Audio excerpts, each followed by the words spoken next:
could take over the farms, the factories, the banks, anything that El Presidente wants to do. Hey, how about that wonderful, wonderful new guideline that big bro over there, Eric Holder, the Attorney General, just put into practice, where they're listening to what we're talking about now.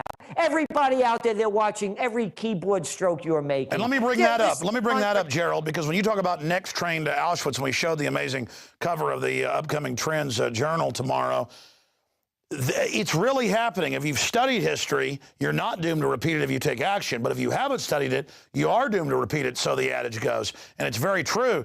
They're going down the line, every form of tyranny. And 5 years ago, they'd say, we never spy without warrants. Now, Congress says, we want to know about this new NSA base. And the president says, shut up. Hey, you can't launch a war with us, without us authorizing it. Shut up. They are openly engaged in every form of tyranny you can imagine. Why do you think a month ago the head of the CIA would come out, General Petraeus, and betray the Republic and say, we're watching and listening to everything. The Fourth Amendment isn't what it used to be. They're openly announcing, we're listening to you, we'll secretly arrest you, we'll launch wars, the TSA is going to fondle your wife. I mean, it really is going quickly towards the total tyranny, because once the crooks realize they can do anything, the sky's the limit. I want you to speak to that, why they're throwing it in our face, A, but then if you've got 5 to 7 million guns being sold a month and people in national surveys saying they don't trust the government, I don't think this is going to go the way of Soviet Russia or Nazi Germany. I mean, this is going to turn into a bloodbath.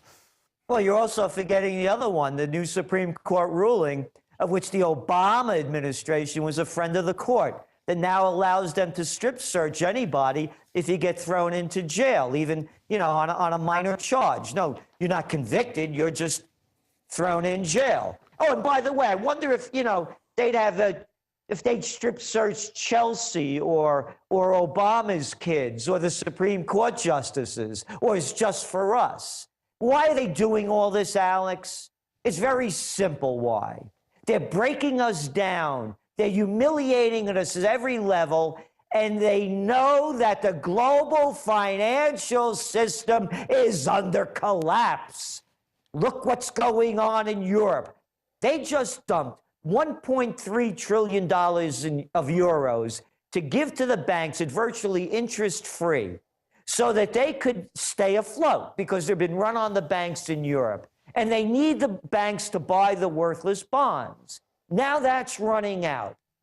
The bond prices in Spain are going back up. They have revolts in the street every day. The robberies and criminality going on in Greece, it's running rampant. We're getting reports back continually. It's like Argentina 12 years ago. People are dumping their kids out on the streets, starving, cholera, and diseases have come back. The bankers are a plague, and the debt is pretty much all the bankers. It's incredible. So they're basically getting us ready for total martial law. And speaking of the strip search case, remember they said, we'll never give you a ticket for no seatbelt. Then it was, we'll never arrest you. Now they're telling police on record, arrest people for no seatbelt, because they want to get everybody in the system. Your wife, who's never been arrested, never had another man touch her, they take their panties off at the Austin jail now and actually go into their butt crack and touch their vagina now. And the women break down and cry at these jails around the country. I've seen some of the jail footage, and they'll beat them, in some cases to death, if the women squeal and cry. And again, it's total pervert training. It's Auschwitz training. That's exactly it. And that's the reason for the cover. And I love all of the, you know, every time, I was at a party the other night, and I mentioned about the new Supreme Court ruling, and how Verrilli, the Solicitor General for Obama, the friend of the court, was arguing the case in favor of the strip search. And the woman said to me, and she's married to a very famous guy, she said, I don't believe you. I said, what do you mean you don't believe me? You think I'm making this up? She said, no, I refuse to believe you. I like Obama. And that's what they say. Oh, I like Obama. Oh, you like Obama? Great, spread your legs, bend over. They're the friend of the court. Welcome to Auschwitz. Well, look at the airport. I mean, that's when the strip searches started under Obama. The old lady's getting strip searched. I mean, that's another question. I see the so-called left in this country, other than people, you know, out there who are suing Obama over NDAA, some of the journalists that are out there who've called themselves liberal, the rest of them smile and think it's cute. Torture's now cute because Obama does it. It's bad when Bush did, but now it's cute. When Obama launches wars, it's cute. When he hires more lobbyists and arrests journalists and whistleblowers, it's cute. I mean, who are these liberals? Liberals are liars. They're intelligent enough to know what is true and what is false and how they've been shafted, but they don't have the courage, the dignity, nor the self-respect to admit to it. So what they do instead, and you pointed it out, it's perfect. If Bush was in office pulling off what Obama's pulling off, the liberals would be screaming bloody murder. They would be on top of Bush, calling him every name, but you know what they do when you tell them the facts and they finally admit to it? They'll say, I wonder why he did it. You wonder why he did it. Why did Jack the Ripper do what he did? Why is it important? By their deeds, you shall know them. So what we're looking at here, Alex, and this is what this Trends Journal is really about. If people don't stand up, speak out, take action, and find courage within them, it's the next train to Auschwitz. It's happening in front of us. You're telling the story about what's going on in the jail, the humiliation. You know what this Supreme Court ruling? They strip searched somebody for not having an audible bell on a bicycle. And they found that now to be constitutional? Constitutional in where? In what? Orwell could not have dreamt up a better scenario than what's happening in the United States. Big Bro is there, and he's watching you. So I bring in the other question. What happens? It's like a chemistry experiment where you pour two things together, there's an explosion. In all these national surveys, I've seen 5 of them in the last few months, people say, we're worried about collapse. We're worried about the government being corrupt. We don't trust the government. They're buying 5 to 7 million guns a month, a total record. They're saying, I don't like the government. I mean, don't you think the system realizes that? Yeah, they do. They're buying bulletproof mobile checkpoint pillboxes. They're buying hundreds of millions of bullets and machine guns and armored vehicles. So I guess that's what they think. These bureaucrats think they're just going to have a war with us. That's right. They know that this thing is collapsing. The financial system is under collapse. It's as clear as that. The reason why they couldn't bail out MF Global, the 8th largest bankruptcy in U.S. history, at a lousy $1.6 billion is because they don't have the money. And anybody knows that when they try to go to a bank like I have and try to withdraw a sizable sum, they will not give it to you without torturing you first. The system is under collapse. They're shrewd enough and unprincipled enough to know that, and they're doing everything they can now to keep the people in place as it collapses. What's going to happen? My belief is, and the scenario that we're putting forth in the Trends Journal is war. The same scenario. The crash of 1929, the Great Depression, currency wars, trade wars, world wars, the panic of 08, the Great Recession/Depression. There's a depression in Spain, a depression in Greece, a depression in Italy, a depression in Ireland, a depression in Romania and Hungary. There's depression in the world. America's in a depression. There's no jobs being created worth that could give you a living wage. So few of them are. What comes next? Currency wars. Dun, da, da, da. It's happened. It's going on. You just saw the BRIC meeting, the 4th BRIC meeting. Brazil, Russia, India, China, and now South Africa. The 4th one. What are they calling for? A new world order, a new world bank, breaking away from the dollar. Everybody can see what's going on.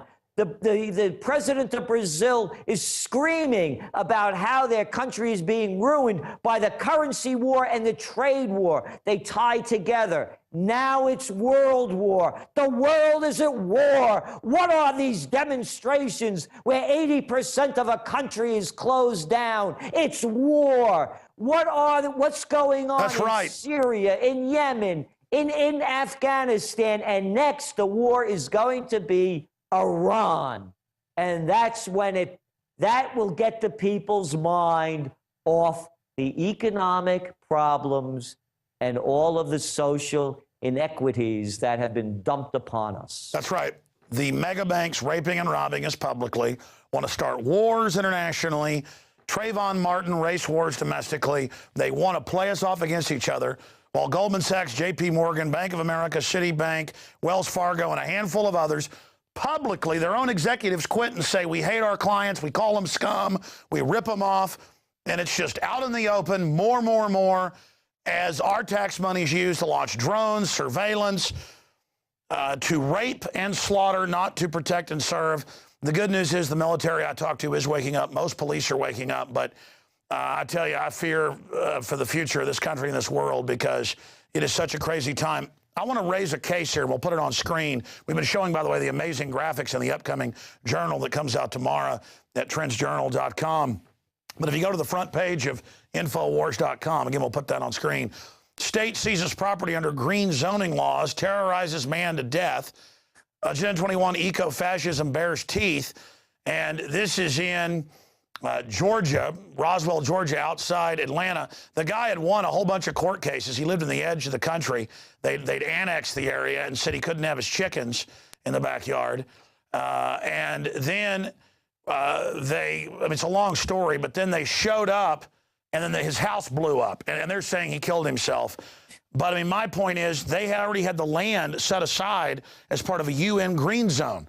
Not that it was ever going to actually, be for the environment. It's just this is the new fake enviro movement to ignore all the real environmental issues. They create a wicked, twisted counterfeit of it and use it everywhere to take land, take property. It's happening here in Austin.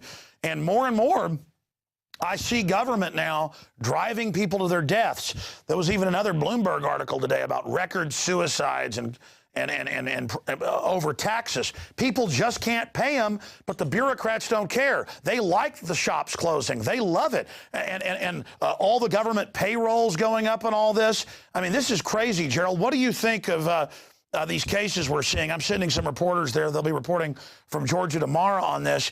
Now where the towns, if they can't take your property, they just burn you out like Waco.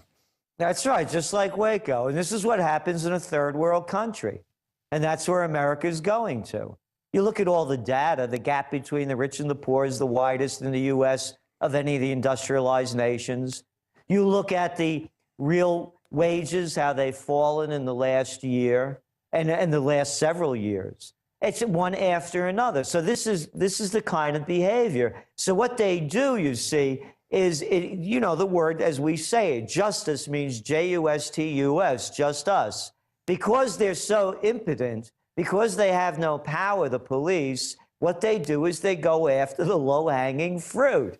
They bust the chops of everyday people while guys like John the Slime Corzine slide free. Like all of these mega bankers, the Goldman Sachs gang, the JP Morgan Chase criminals, every one of them have paid major fines. But of course, under the agreement in a fascist state, you don't have to admit or deny that you're guilty. All you do is pay the fine and say goodbye. We'll see you next time. By the way, we're going to have a dinner with Obama. You're invited, $40,000. You don't see any of them doing jail time. So what they do, and by the way, this all ties together, Alex. Just like they make a big deal out of these stupid drug busts that they make and make a big deal out of it, like the war on drugs is going well. And then this Enviro classic thing that you just pulled out, they do the same thing with terrorism. They're losers at every level. But what they do is they trump up little things that would have amounted to hardly anything, considering a country of 312 million people, like the underwear bomber. Dun, da, da, da. You know, this freaky little kid, whether it was a setup or not, even if he was able to ignite the thing, he needed an electronic ignition. What would it have done? Well, you know, a plane full of people would have died.